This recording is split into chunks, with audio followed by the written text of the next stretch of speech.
நம்ம தேங்காய் போலி செய்வோம் இல்லைங்களா, அந்த மாதிரி தேங்காய் பூரணம் வந்து நம்ம ரெடி பண்ணிட்டோம். இது தேங்காயை வறுத்து வெல்லம் போட்டு இந்த மாதிரி நம்ம வந்து பால் பிடிச்சி வச்சுருக்குறோம்.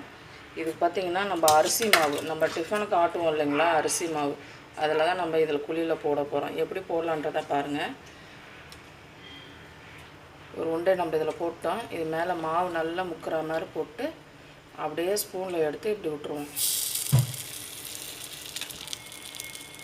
இது வந்து தோசை மாவு தாங்க. தோசை மாவில் செஞ்சால் அவ்வளோ நல்லாயிருக்கும், மொறுமொறுன்னு.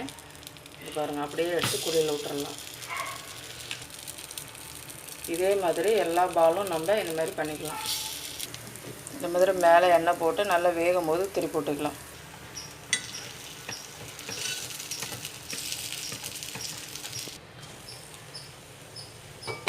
பார்த்திங்கன்னா நல்லா மூடி வச்சு தேங்காய் குழி பணியாரம் ரெடி ஆகிடுச்சு.